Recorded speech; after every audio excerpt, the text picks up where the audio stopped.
देख रहे हैं गोरखधंधा अब्रार कुरैशी के साथ। अस्सलामुअलैकुम, आप देख रहे हैं गोरखधंधा अब्रार कुरैशी। आपसे महातुब हूँ। आज की गोरखधंधा का तल्लुक जो है वो आज़ाद खित्ता के साथ, ज़िला बाग के साथ चंद नौजवानों के हवाले से, जिनमें से एक का नाम ज़रनोश का सफ़र जो था वो हीरो से लेके दहशतगर्द बनने तक कैसा रहा, कैसे तय हुआ, मंतकी अंजाम को पहुंचा, रियासत 4 नौजवानों के सामने बेबस कैसे थी, 3 ऑपरेशन किए गए, जिसके बाद आज गुज़श्ता रोज़ जाके उनको कामयाबी हासिल हुई। आगाज़ करते हैं कि ज़रनोश नामी जो नौजवान था, इसका तारुफ क्या है और चीज़ें क्या हैं, और फिर मैं इसके ऊपर बड़ी मुफस्सल बात करूँगा। मकसद और मकासद आज इसके ऊपर फिर से बात करने के ये हैं कि हम बतौर एक कश्मीरी जो इतने पुरअमन हैं कि मैं हालिया बल्दियाती इंतखाबात की मिसाल आपके सामने रखूं, तो उसका अगर आप बागौर जायज़ा लें तो पूरे खित्ते के अंदर बल्दियाती इलेक्शंस हुए। उसमें कोई चाकू, कोई छुरी, कोई डंडा, कोई गोली, कुछ भी न चला। ये लोग इतने पुरअमन हैं, इतने मेहमान नवाज हैं कि आपस में एक दूसरे के साथ बड़े अच्छे तालमेल रखते हैं, अच्छे तरीके से रहते हैं। मगर उसके बावजूद जब ये लफ्ज़, जुमले इस्तेमाल किए जाते हैं कि यहाँ पे लोग जहादी हैं और हमने जहादी लोगों को कैफरे किरदार तक पहुँचा दिया, वहीं पे रियासत आज़ाद जम्मू कश्मीर के जो वज़ीर-ए-आज़म अनवारुल हक साहब हैं, ये बबांग दोहल जब इंडिया पाकिस्तान की जंग हो रही होती है तो कहते हैं कि मैं नौजवानों से कहता हूँ, बतौर रियासत का सरबराह होते हुए कहता हूँ कि आओ और जहाद करो। जब रियासत हुक्म दे तो जहाद तब होता है। एक तरफ हाकिम वक्त ऐसे कहे और दूसरी जानिब ये कहा जाए कि हमने इन जहादियों को मार दिया है और ये लोग अपनी ही रियासत के ख़िलाफ़ जहाद करते थे। अगर ये लोग अपनी ही रियासत के ख़िलाफ़ जहाद करते थे और मैं अगर इसके हवाले से नई चीज़ें देखूं तो अब ये ज़रनोश नसीम और जिब्रान नसीम, एक 17 साल का नौजवान जिब्रान और ज़रनोश जिसने अच्छी खासी तालीम हासिल कर रखी है, आईटी के अंदर इसकी चीज़ें हैं, और हीरो बनने से जहाद करने तक का जो इसका सफ़र था, दहशतगर्दी तक का, वो कैसे रहा। उससे कबल मैं आ जाता हूँ कि अब नई जंग जो शुरू है उसमें ये सवाल है कि कौन शहीद और कौन हलाक हुआ। इस सवाल का जवाब सवाए अल्लाह की और जो मर गए हैं उनको ही मालूम है कि उनकी नीयत क्या थी।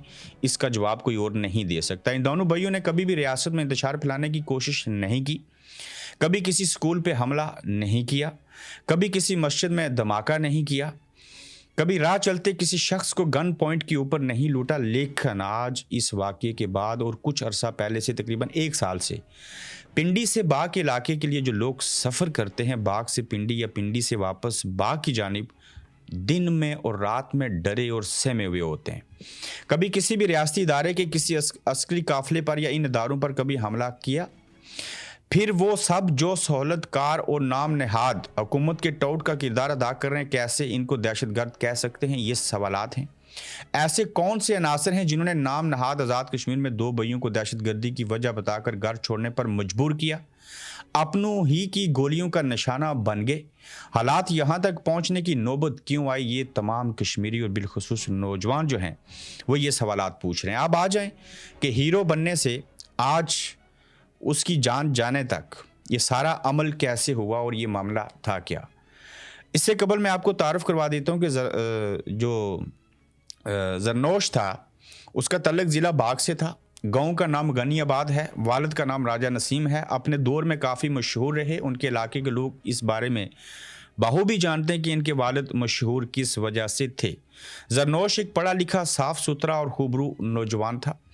इस्त्री हुए कपड़े और पॉलिश किए हुए जूते पहनता था और 2021 में अली अमीन गंडापुर को कश्मीरियों के खिलाफ बात करने पर एक जलसे में जूता मारा और गिरफ्तार हुआ और फिर हीरो बना दिया गया। अब मैं यहाँ पे थोड़ा सा रुकूंगा।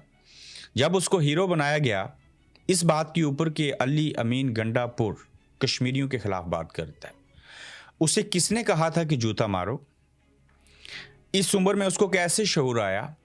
उसकी गैरत को किसने जगाया? निसार शाइक जो हैं जमात इस्लामी के साबिक और मौजूदा मुस्लिम लीग नून के, जिनका तल्लुक ज़िला बाग से है, वह उसके साथ खड़े हैं। खुद उसके गले में जब उसकी रिहाई हुई अली अमीन गंडापुर को जूता मारने के बाद, तो वो माला डाल रहे हैं और जब वो तकरीर कर रहे हैं तो उससे तालियां बजा के दाद दे रहे हैं। ये ज़रनोश निसार हुसैन शाइक जो हैं उनका अजीज़ है। इन्होंने अपने किसी बेटे को, किसी भांजे को क्यों ना कहा कि या खुद क्यों ना जूता मारा अली अमीन गंडापुर को, इस नौजवान को आगे क्यों किया, और जूता मारने के बाद जब रिहाई हुई तो इसे हीरो के तौर के ऊपर पेश किया गया। फिर जब ये अमल हो गया तो उसके बाद आगे क्या हुआ, उससे कबल मैं आपको बता दूं कि मुख्तलिफ जहादियों के साथ मुंसलिक हुआ, इसकी ब्रेन वाशिंग हुई और जहादी बना। मगर याद रहे हमारे इदारों के साथ भी मरहूम का करीबी तल्लक रहा और नौजवान इस बात पर खुश था कि बड़े लोगों से कुर्बतें हैं। यकीनी तौर पर छोटे मोटे टारगेट्स भी मिले। उसमें एक जरनोश का वीडियो बयान था जो उसने अपनी ज़िंदगी में बयान किया, उसके अंदर कि उसको क्या कहा गया, मैं इसके ऊपर आखिर में आता हूँ। जरनोश ने खुद अपनी एक वीडियो में कहा कि मुझसे बड़े टारगेट्स करवाने को कहा गया जो मैं नहीं करना चाह रहा था और मुझे दहशतगर्द डिक्लेयर किया जा रहा है। मगर ये बात भी अपनी जगह मौजूद है कि नौजवान का तल्लक दहशतगर्द तंजीमों के साथ रहा। ये मेरी तहकीक का जो एक नुक्ता है वो ये है कि ये बिल्कुल ऐसी टीटीए के साथ इसका तल्लक रहा। लेकिन वहाँ तक कैसे पहुँचा? सबसे पहले कसूरवार हैं उसके वालिदैन जिन्होंने उसको पैदा किया, उन्होंने उसकी तरबियत न की, उसके ऊपर तवज्जो न दी। उसके बाद उसके अजीज़ व अकारब, फिर उस गाँव के लोग, उस माशरे के लोग, फिर उस रियासत का कसूर है जिसने इन लोगों को यहाँ तक पहुँचाया। यहाँ बात ये भी काबिल गौर है कि इस दहशतगर्द के साथ पुलिस स्टेशन के अंदर सिविल कपड़ों में मिलने वाले वो 2 अफराद कौन थे? अगर ये गारों में छुपे हैं 4 लोग तो फिर थाने में भी इनके साथ मुलाकातें होती हैं। सिविल कपड़ों में वो कौन लोग थे जो इनको थाने बुला के मिलते थे, फिर वापस गार में भेज देते थे? और 3 मरतबा ऑपरेशन किए गए जिसके नतीजे में इनके ऊपर पुलिस को इस्तेमाल करके गन से फायर किए गए। अगर ये इतने बड़े और तगड़े दहशतगर्द थे तो फिर सवाल ये उठता है कि इनको किसी मिसाइल से मार देते। अगर ये ऐसे ही ख़तरनाक लोग थे तो ये एक ज़िला बाग के गार में रहते थे और आपके पास पूरी रियासत है, उसकी मिशनरी है, लाखों पुलिस वाले हैं, रेंजर्स वहाँ पे मौजूद हैं, आपके पास फ़ौज भी है, तो क्या आप इन 4 लोगों का मुकाबला नहीं कर सके? कहा जा रहा है कि 2 पुलिस वाले जो हैं वो दुनिया से चले गए और यहाँ पे मैं नवीद चौधरी साहब बड़े अच्छे बासलाहियत SHO थे, उनके साथ दीगर साथी थे, जो 4 लोग ट्रैफिक हादसे के अंदर शहीद हो चुके। जिन लोगों ने इनके साथ मुकाबला किया उनमें से बताया जा रहा है कि 2 पुलिस एहलकार जो हैं वो शहीद हुए हैं, चंद ज़ख्मी हुए हैं। ताहम हमें अभी तक उनके नाम, उनकी बाकी इन्फॉर्मेशन, उनकी तस्वीर सामने नहीं आ सकी। जरनोश और उनके भाइयों की तस्वीरें सामने आई और कहा गया कि इन दहशतगर्दों को मार दिया गया है और उनकी तस्वीरें तमाम जो हैं वो सोशल मीडिया के ऊपर आ चुकी हैं। अब ये सवाल पैदा होता है कि बाग के सियासी कायदीन जो हैं उनका रद्द अमल इसके ऊपर क्या है? नसार हुसैन शाह के ये अजीज़ हैं, दीगर लोग जो हैं वो भी इससे मिलते रहे, सारी चीज़ें जो हैं वो सामने आई और रावला कोट का गार था जिसके अंदर ये छुपे हुए थे, कितने अरसे से छुपे हुए थे और इन चंद नौजवानों के ख़िलाफ़ ऑपरेशन करके एक तवील अरसा और काफ़ी मिशनरी को इस्तेमाल में ला के और अखराजात इस्तेमाल करके उसके बाद इनको इस अंजाम तक पहुंचाया गया। अब पूछना यहाँ पे ये है कि क्या आज़ाद कश्मीर के पुरअमन इलाके के अंदर इन लोगों को जिहाद करने के इल्ज़ाम में आपने मार दिया, लेकिन जब आपने इनको मार दिया और इस बात को जब आपने कैश करवा दिया और इस वक्त जो आज़ाद कश्मीर के अवाम हैं और जो बिलखुसूस नौजवान हैं वो क्या सोच रहे हैं? ये सोशल मीडिया के ऊपर अगर आप देखें तो कल 28 मई को पुलिस के मुलाजमीन की गाड़ी के हादसे और फिर पुलिस मुकाबले के वाक़े की वजह से आज़ाद कश्मीर की फ़ज़ा सुगवार है और नौजवान जरनोश रावलपिंडी में जब ज़ेर तालीम था उस वक्त हमारे पास आता रहा, अदब और मिलनसार नौजवान था। बाद में पता नहीं कैसे और किस वजह से ये सब कुछ हुआ और वालिदैन के लिए ये मुश्किल वक्त होता है। अल्लाह ताला सबको सब्र दे। अब पुलिस एहलकार जो है उनकी तस्वीर भी लगी है, जरनोश, उसके वालिद और उसके भाई की तस्वीर भी लगी है और सोशल मीडिया के ऊपर लोग ऐसा लिख रहे हैं। जरनोश ने जब वीडियो जारी की और उसमें बाज़ाब्ता वजाहत दी कि मैं कौन हूँ, मैं कैसा था, मुझसे क्या काम लिया जाता था, अगर उसको आप देखें तो उसका तर्जमा ये था, उसमें उसने ये कहा कि मैं पहले अली अमीन गंडापुर को मैंने जूता मारा, मैं गिरफ़्तार हुआ, मेरी रिहाई हुई, उसके बाद मुझसे कुछ काम लिए गए, मैंने कुछ काम किए, फिर मुझसे कुछ ऐसे काम लेने की कोशिश की गई जिसमें कुछ जो कौम परस्त हैं, लेफ़्ट के लोग हैं, बिलखुसूस जो अवामी एक्शन कमेटी के लोग हैं, उनके बड़ों को, उनके लोगों को मारने यानी कि टारगेट करने का कहा गया और जब मैंने इनकार किया तो उसके नतीजे में मुझे दहशतगर्द डिक्लेयर कर दिया गया। वो इतना मजबूर, लाचार और बेबस हुआ। ہم نے اس کی یہ ویڈیو دیکھی کہ اسے مرنے کا بڑا شوق تھا, اسے جہاد کرنے کا بڑا شوق تھا, اور وہ موت چاہتا تھا جس سے اس کو لگتا تھا کہ میں شاید جنت میں چلا جاؤں گا. یہ 2 بھائی جو تھے اس کم عمری میں کیسے یہاں تک پہنچے؟ فیملی, خاندان, والدین, معاشرے, ریاست کے ساتھ ساتھ کون اس کا اصل ذمہ دار ہے؟ آج اس واقعے کو وجہ بنا کے پورے آزاد کشمیر کے اندر نہ صرف خوف و ہراس ہے, بلکہ ہم خود پہلے لوگوں کو کہتے ہیں کہ آپ نے جہاد کرنا ہے, اور پھر انہی لوگوں کو مار دیتے ہیں کہ آپ لوگ جو ہیں وہ جہاد کیوں کر رہے ہیں. بے شک جب تک ریاست نہ کہے تب تک جہاد نہیں ہوتا, اور ریاست کا سربراہ وزیر اعظم انوار الحق صاحب یہ بات کہہ چکے تھے. اس واقعے کے اندر بے شمار ایسے سوالات ہیں جن کو پوچھنا چاہیے, جن کی جواب دہی ہونی چاہیے, مگر آزاد کشمیر کے اندر یہ زرنوش نامی نوجوان اور چند نوجوان جن کی تعداد 4 تھی, ان کو وجہ بنا کے یہ ہم کہیں نہیں کہہ سکتے کہ ہم کوئی BLA کی طرح کے لوگ یہاں پہ بستے ہیں. یہ کوئٹہ اور بلوچستان جیسی صورتحال یہاں پہ بالکل نہیں ہے.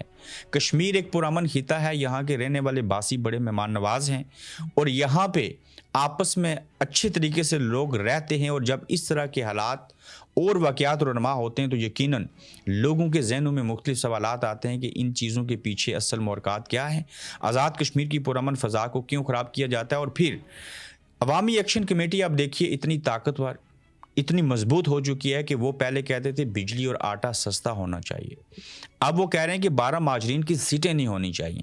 انتخابات کے اوپر وہ نکتہ چینی کرتے ہیں, جب چاہیں وہ احتجاج کرتے ہیں, اور اس کے اندر میجورٹی جو ہے وہ قوم پرست نیشنلسٹ لوگوں کی ہے, اچھی نیت اور اچھے ارادے رکھنے والوں کی ہے. کشمیر بنے گا پاکستان کا نظریہ جو لوگ رکھتے ہیں وہ بھی اس عوامی ایکشن کمیٹی کے اندر شامل ہیں.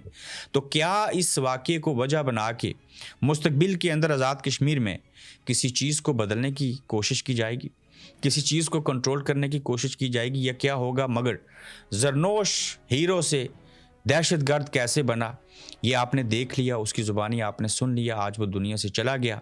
اس طریقے سے یہ ساری چیزیں نہیں ہونی چاہیے تھی, لیکن ہم کبھی کسی دہشت گرد, کسی ایسے جہادی کی سپورٹ نہیں کرتے جس کا تعلق کسی TTA سے ہو, کسی اور جگہ کے اوپر ہو. اور جو لوگ ریاست کے خلاف ہیں, اپنی ملک, قوم اور مذہب کے خلاف ہیں, ان کو بالکل مار دینا چاہیے. مگر ان کو ایسے کس نے بنایا؟ یہ جہاد کی طرف کون ان کو لے کے گیا؟ جوتا مارنے کے عمل سے لے کے یہاں تک وہ نوجوان کیسے پہنچا؟ یہ وہ سوالیہ نشان ہے جس کے بارے میں لوگ پوچھنا چاہتے ہیں, لوگ جاننا چاہتے ہیں. اور پھر آپ دیکھیے اسامہ بن لادن بھی تھے, ان کا انٹرویو حامد میر نے جا کے کیا. آزاد کشمیر کا ایک چھوٹا سا خطہ ہے جس کی آبادی ٹوٹل 40 لاکھ ہے, اس کا ایک ضلع باغ ہے, اور وہاں پہ پچھلے 1 سال سے کئی مہینوں سے یہ نوجوان بیٹھے ہوئے ہیں. کیا کسی صحافی نے جرأت نہیں کہ ان کے ساتھ جا کے مل لیا جائے؟ کیا یہ جو اداروں کے لوگ سول کپڑوں میں ملتے رہے, ان کے ساتھ کیا بات چیت ہوتی رہی؟ کیوں اس معاملے کے اوپر صحافیوں نے, میڈیا نے اور اداروں نے پراپر انویسٹیگیشن کر کے انہیں گرفتار کیوں نہیں کیا؟ ان کے اوپر FIR کیوں نہیں ہوئی؟ اگر ہوئی تھی تو ان کو عدالت کے ذریعے پروسیکیوٹ کر کے ان کو سزا کیوں نہ دی گئی, اور ان لوگوں کو غار کے اندر مارنا کیوں پڑا؟ یہ وہ سوالیہ نشان ہیں جو لوگ پوچھنا چاہتے ہیں, لوگ سمجھنا چاہتے ہیں, اور ان سوالوں کا جواب کون دے گا؟ میں دیکھ رہا ہوں تمام لوگ جو ہیں وہ پریس کانفرنس کیے جا رہے ہیں, اس معاملے کو کیش کروایا جا رہا ہے, بتایا جا رہا ہے ہم نے بہت بڑا مارکا جو ہے وہ سر کر لیا 4 لوگوں کو, 4 نوجوانوں کو مار کے. لیکن یہ ایک ایسا معاملہ ہے جو ایک گورکھ دھندا بن چکا ہوا ہے. اور ایک اور سوال کہ ریاست کے اندر ہونے والی جہاد کانفرنس کون اور کیسے اور کیوں کروا رہا ہے؟ نوجوانوں کی ذہن سازی ہو رہی ہے, اور ریاست یہ سب ہونے دے رہی ہے, بلکہ یوں کہیں کہ اپنی سرپرستی میں کروا رہی ہے. یہ ایک شروعات ہے جس میں پرامن خطے کو بلوچستان اور وزیرستان میں بدلنے کی کوشش کی گئی, مگر کشمیریوں کو ہوشیار رہنا پڑے گا, ہونا پڑے گا. وقت کی کمی ہے, اس معاملے کے اوپر مزید بھی بات کریں گے, تاہم اس واقعے نے جہاں پہ اداروں کو ان کو مار کے کامیاب بنایا, وہیں پہ ایسے سوالات چھوڑے جس کی زد میں ریاستی ادارے, ہمارے مقامی سیاستدان, ہمارے تمام ذمہ داران جو قانون نافذ کرنے والے ادارے ہیں وہ آتے ہیں, اور عوام ان سے سوال پوچھ رہے ہیں کہ یہاں تک یہ عمل کیسے پہنچا. آپ کو اس واقعے کے حوالے سے کیا لگتا ہے؟ کمنٹ میں اپنی رائے کا اظہار کیجیے گا. اپنا خیال رکھیے گا, تو پھر آپ سے جلد ملیں گے. آپ دیکھ رہے ہیں گورکھ دھندا ابرار قریشی کے ساتھ.